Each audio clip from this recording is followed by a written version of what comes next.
So in this chapter we will discuss magnetic properties of transition metal complexes. Magnetic properties of transition metal complexes are because of two different types of motions of the electrons. First is spin motion of the electron. Electrons are spinning on their own axis.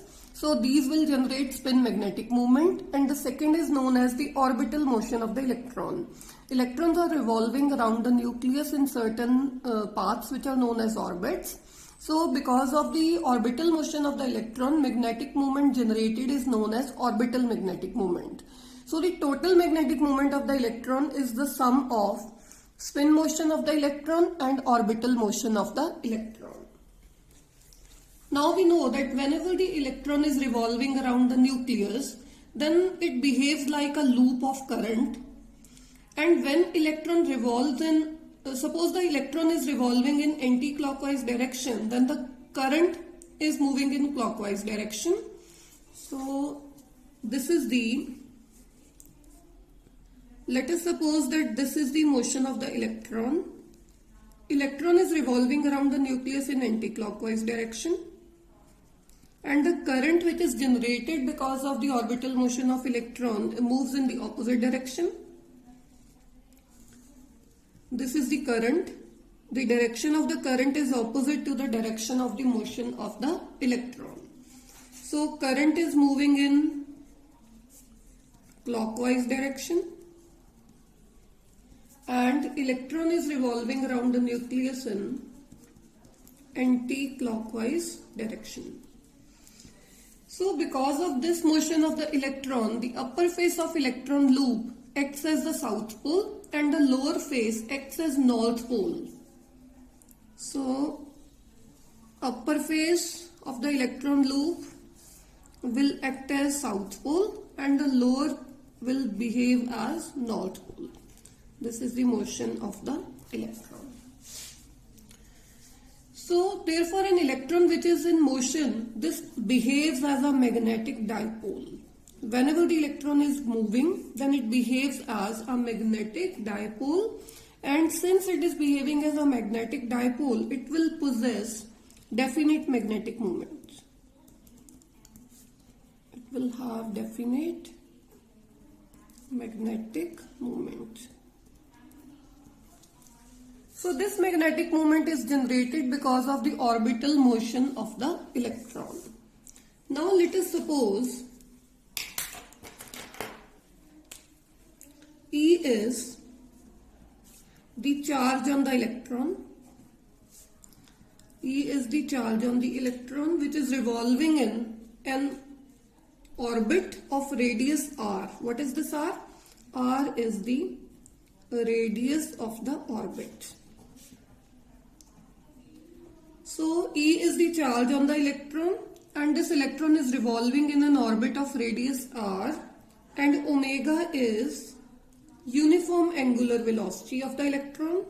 Uniform angular velocity. We have seen that whenever the electron is revolving, then it will generate a current. So the current which is produced, that is indicated by I. I is equal to charge divided by time.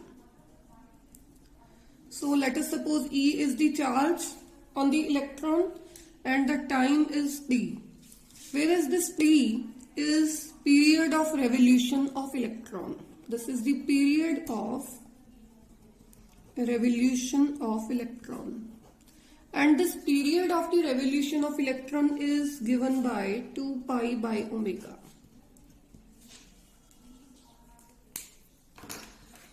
If we put this value of time of revolution here, then the equation becomes I will be equal to E divided by time interval, that is 2 pi by omega. So current will be equal to E omega by 2 pi. So this is the value of current which is produced, E omega by 2 pi. Let us suppose this is equation number 1. Now electron is revolving in a circle in an orbit of radius r. So the area of the orbit A will be equal to pi into r square. R is the radius of the orbit.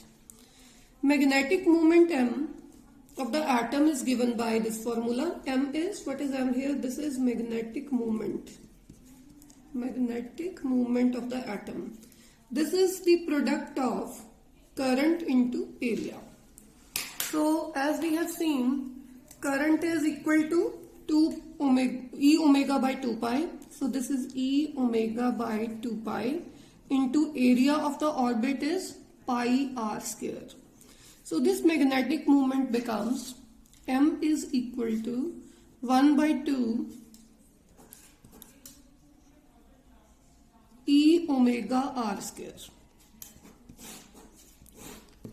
This is equation number 2. So far we have discussed that the electron is revolving around the nucleus and this electron is moving in anti-clockwise direction. So, and this revolving electron is behaving like a loop of current. This is a loop of current. And since the electron is behaving like a loop of current, it can deflect the magnetic needle. When electron revolves in an anti-clockwise manner, the current is produced in clockwise direction. So the upper face of the electron loop will behave as south pole and the lower face will behave as north pole. Therefore, it is behaving as a magnetic dipole since this is having two different poles, south pole as well as north pole, and this will possess a definite magnetic moment. The charge I, this is the ratio of current I, this is the ratio of charge over time. Charge on the electron is E and the time of revolution is T, and the time is equal to 2 pi by omega. Omega is the angular velocity of the electron. So I will become equal to E over 2 pi by omega. This is equal to E omega over 2 pi. And the area of the orbit A is equal to pi r square, and magnetic moment which is produced is the multiplication of charge into area. So this is given by M is equal to 1 by 2 E omega r square. Now we will use Bohr's theory. According to Bohr's theory, whenever the electron is revolving around the nucleus, it can revolve only in discrete stationary orbit. This is known as quantization of angular momentum. The electron can revolve only in those orbits where the angular momentum of the electron is a whole number multiple of h over 2 pi. This is according to Bohr's theory. According to Bohr's theory, the electron can revolve around the nucleus in discrete stationary orbit where the angular momentum of the electron given by mvr, this is a whole number multiple of h over 2 pi. Where n is equal to 1, 2, 3 and so on, and n represents orbit. So this is mvr is angular momentum. This is angular momentum and this is known as quantization of angular momentum. Electron can revolve only in those circular orbits where angular momentum of the electron is a whole number multiple of h over 2 pi. This is in accordance with Bohr's theory. This is equation number 3. Now we also know that the velocity is related to angular velocity by this relation r into omega. So substituting this value of velocity here in equation 3, it will become m into r omega into r is equal to nh over 2 pi. So this will become omega r square will be equal to nh over 2 pi into m. Omega is angular velocity, r is the radius of the orbit. This is equation number 4. Substituting this value of omega r square in equation 2. So in this equation, substitute the value of omega r square. So magnetic moment m, this was equal to 1 by 2 e omega r square. Omega r square is equal to nh over 2 pi m. So this equation will become eh over 4 pi m. And this is given by n into. EH over 4 pi m. This is N into mu B. This is equal to mu B, whereas mu B is equal to EH over 4 pi m.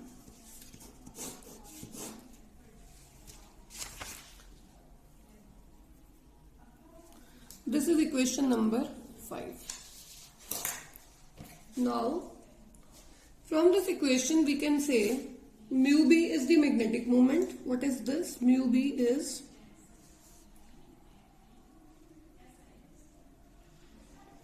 this m is magnetic moment. Magnetic moment is equal to N into mu B. Therefore, we can say that magnetic moment m is quantized.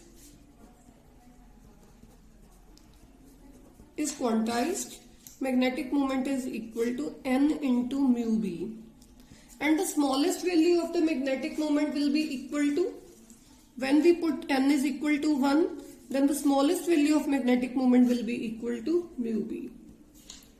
This smallest value of magnetic moment, which is equal to mu B, and this is further equal to EH over 4 pi m, the smallest value of the magnetic moment is known as Bohr magneton. This is called Bohr magneton. Bohr magneton is the smallest value of the magnetic moment.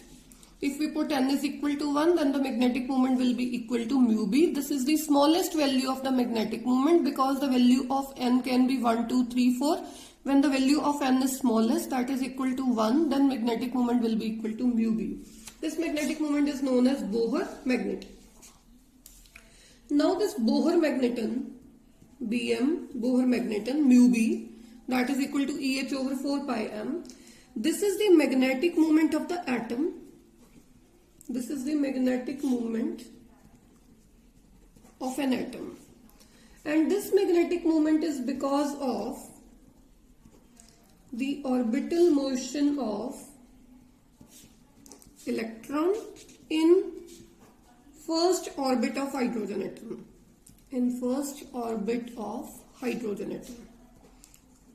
As we have put N is equal to 1, this is the first orbit of hydrogen atom. So Bohr magneton is the magnetic moment of an atom, and this is due to the orbital motion of electron in the first orbit of hydrogen atom.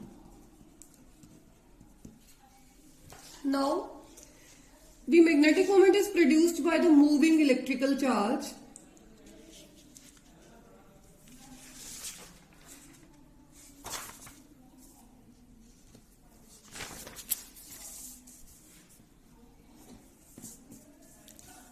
Magnetic moment किवें generate होंदी है? Magnetic moment is generated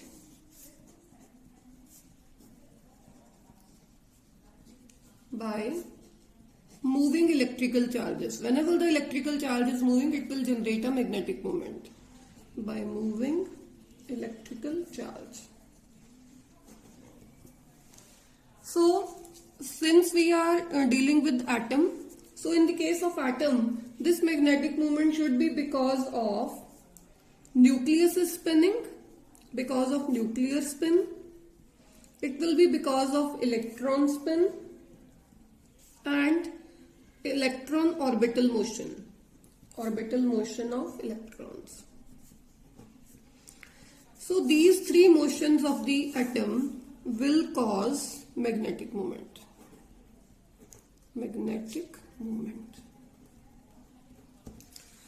This nuclear contribution to magnetic moment is very, very small, as the nucleus is very heavy.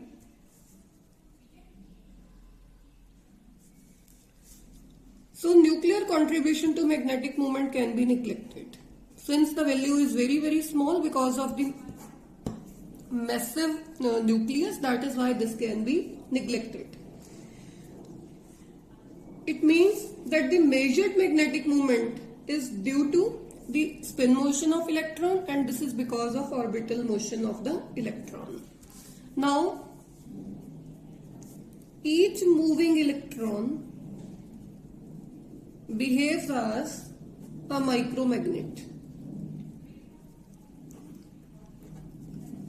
This moving electron is behaving as a magnet, so this will generate its magnetic moment. Therefore, the total magnetic moment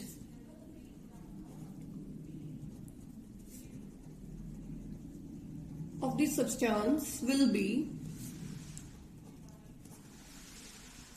the result of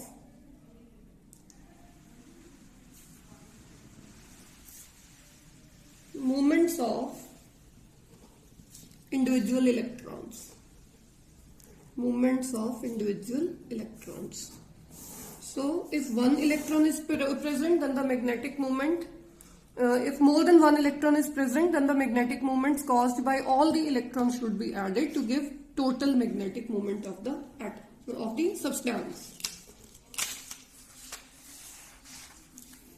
Now,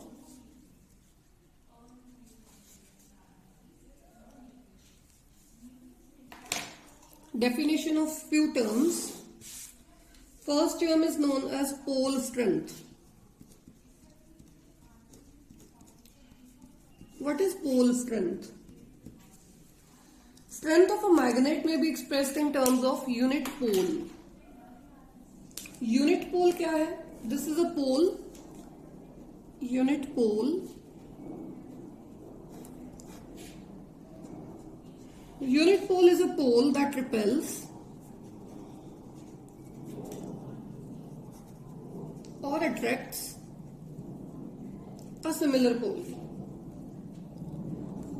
Similar pole that is placed at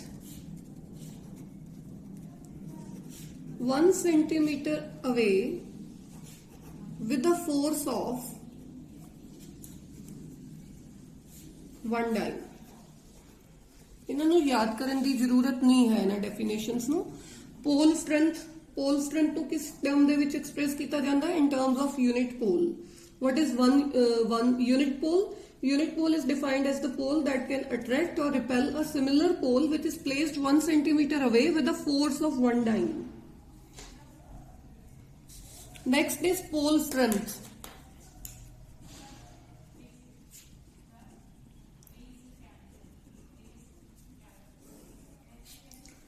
Pole strength and lines of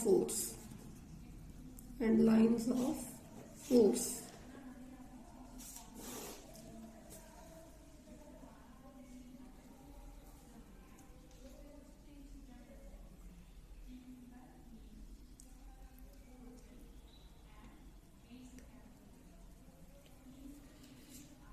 If a pole of strength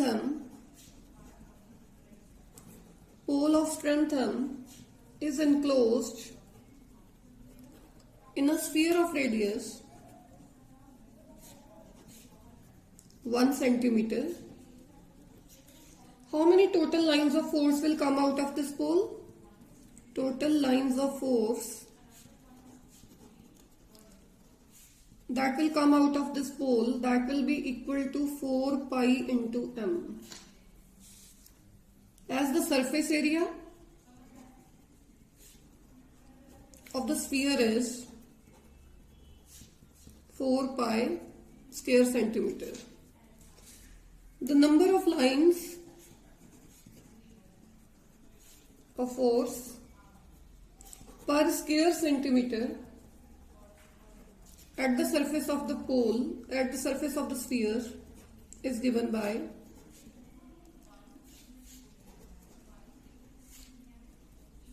sphere is given by 4 pi m divided by 4 pi is equal to m.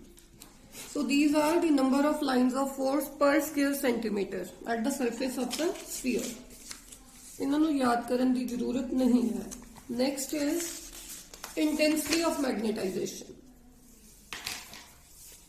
What is intensity of magnetization?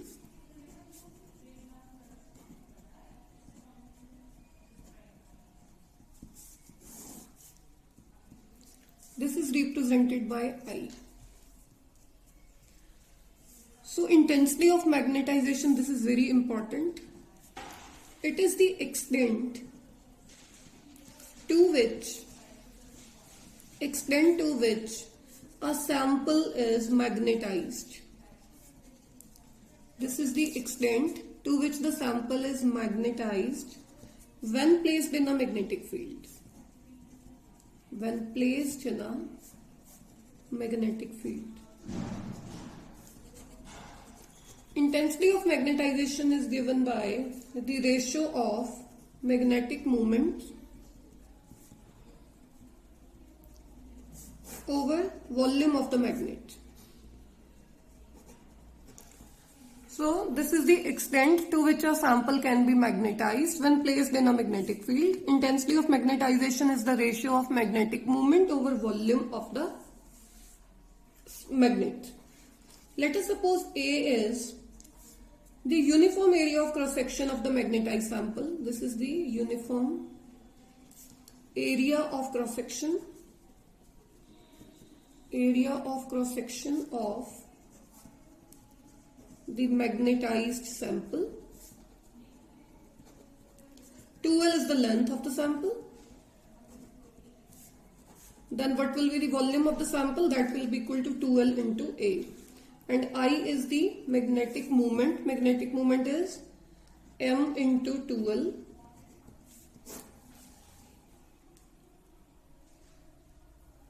M is the number of lines of force per square centimeter at the surface of the sphere. 2L is the length.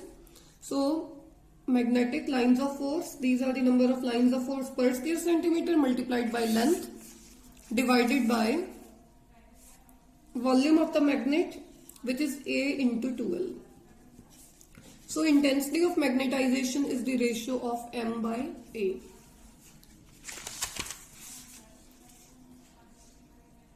M is pole strength. A is the area of cross section of the material. Therefore, intensity of magnetization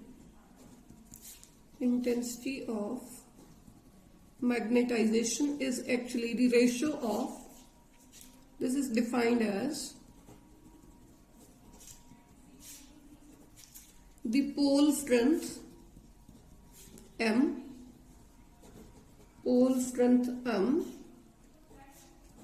per unit area of cross section, per unit area of cross section of the material.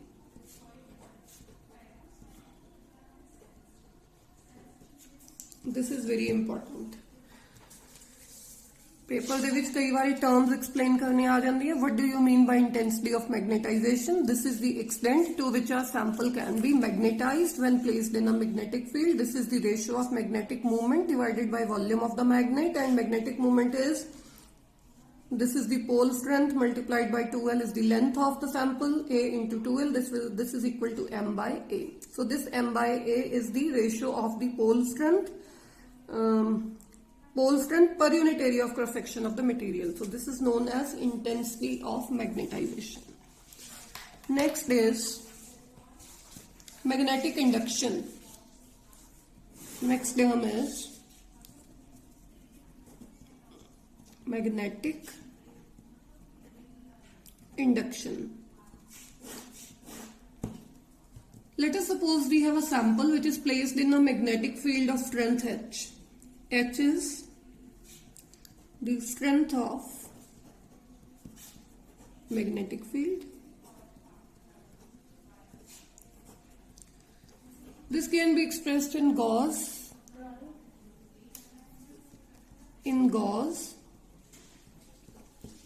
Then the total magnetic induction,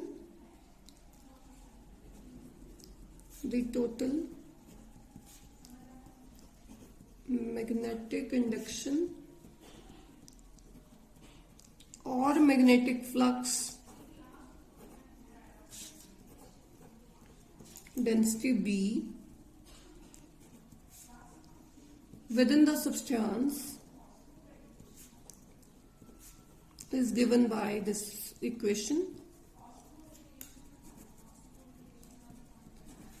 B is equal to H plus 4 pi I.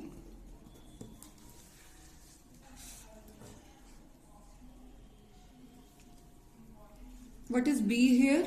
B is total magnetic induction or this is magnetic flux density.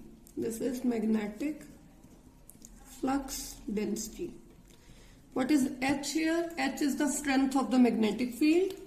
I is intensity of magnetization. I is intensity of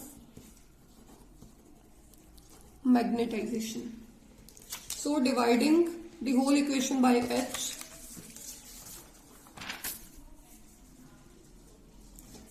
B is equal to H plus 4 pi I. Dividing by H, it will become B by H is equal to H by H plus 4 pi I by H. So B by H will become equal to, this will be 1 plus 4 pi K. What is this K here? K is the ratio of I by H. I is the intensity of magnetization and H is the strength of the magnetic field. So intensity of magnetization divided by strength of the magnetic field, this is given by K. K is known as, so this B by H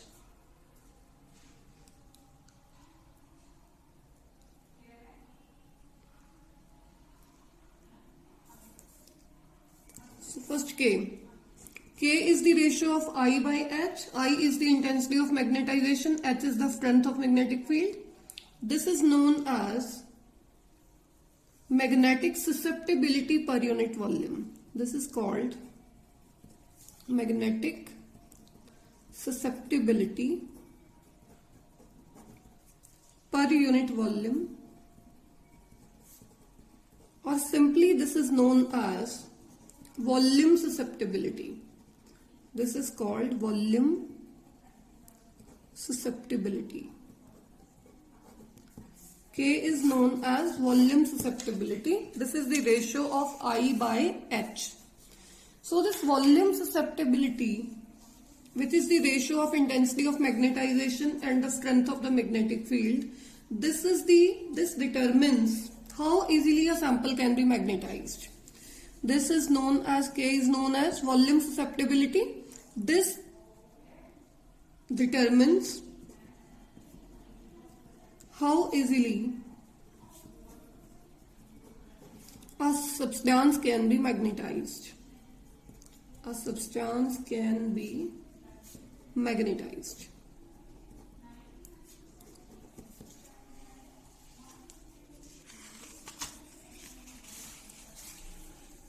And whenever we have to find out the value of magnetic moment, this is the term which is volume susceptibility. This can be calculated experimentally.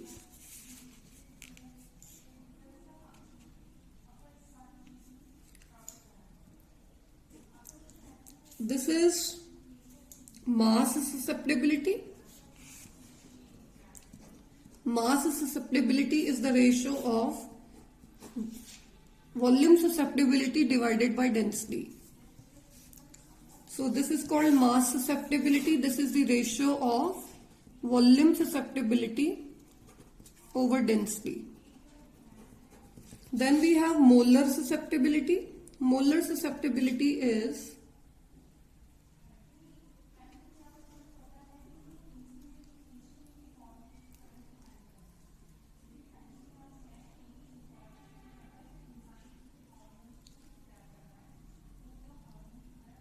this I will tell you later on what is molar susceptibility. So first B by H, the term B by H here, this term B by H is known as magnetic permeability. This is called magnetic permeability. And what is magnetic permeability? This is the ability of a substance. Magnetic permeability is the ability of the substance to permit the passage of magnetic lines of force through it. Permit the passage of magnetic lines of force through it.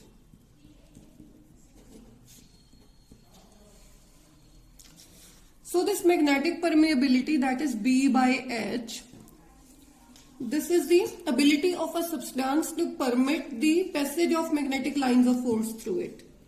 So B by H is actually the ratio of density of magnetic lines of force. This is the ratio of density of magnetic lines of force within a substance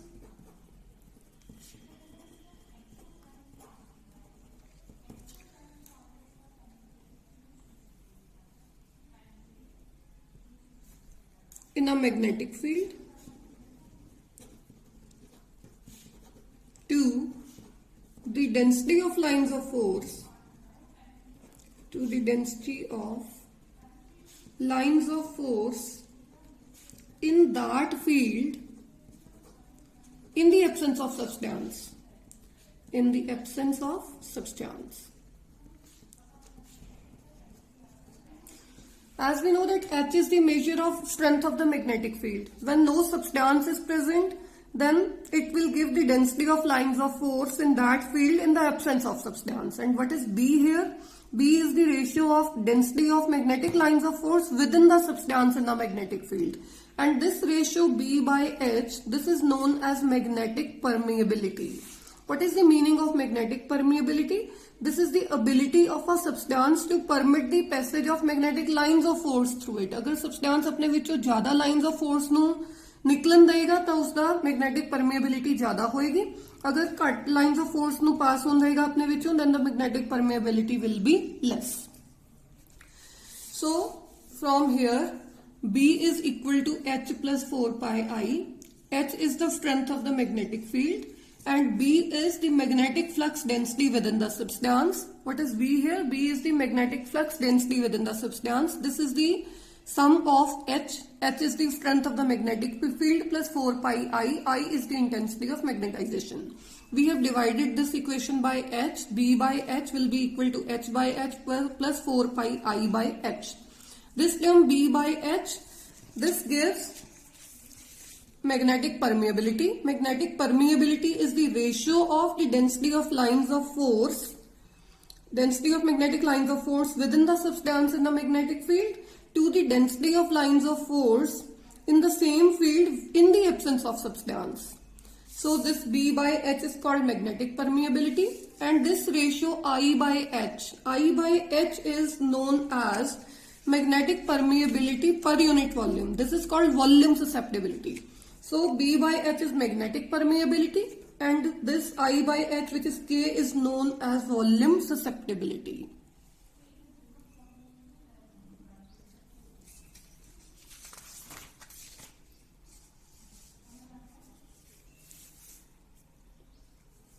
Molar susceptibility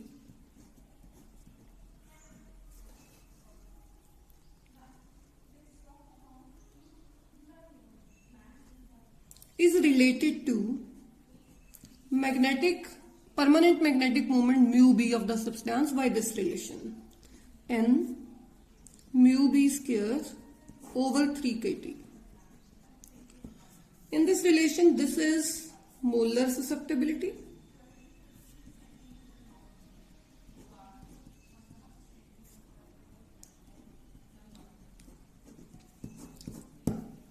This mu B is known as Bohr magneton, and this mu B was equal to EH over 4 pi m. This is called permanent magnetic moment of the substance. Permanent magnetic moment of the substance, mu B. In this relation K, this K is different. This K is not the ratio of I by H, that is volume susceptibility, but this K is written like this K. This K is known as Boltzmann constant. This is called Boltzmann constant. This N is Avogadro's number.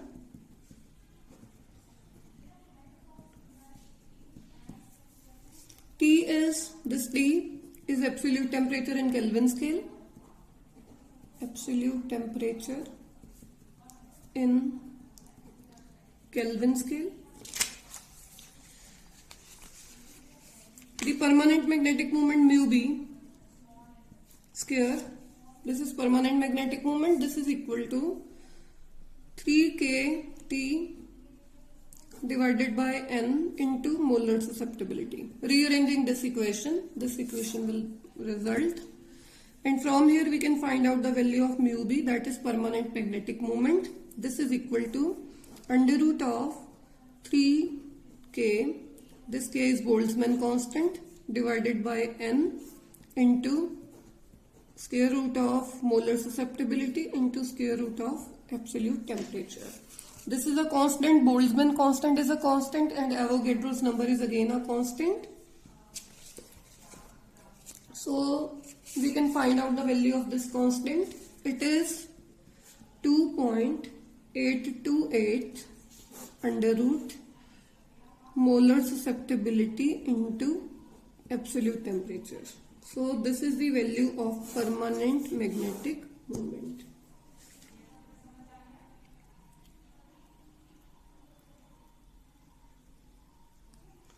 So we can find out the value of permanent magnetic moment. This is permanent magnetic moment.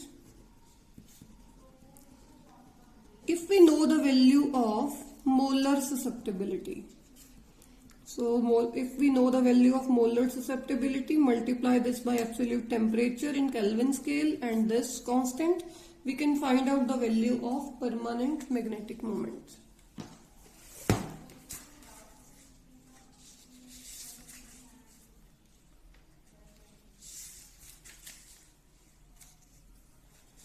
This molar susceptibility, this is equal to K volume susceptibility multiplied by molar mass divided by density. M is, what is M here? M is the molecular weight of the compound. Molecular weight of compound. So mass susceptibility is volume susceptibility divided by density, and molar susceptibility is this by rho multiplied by molecular weight.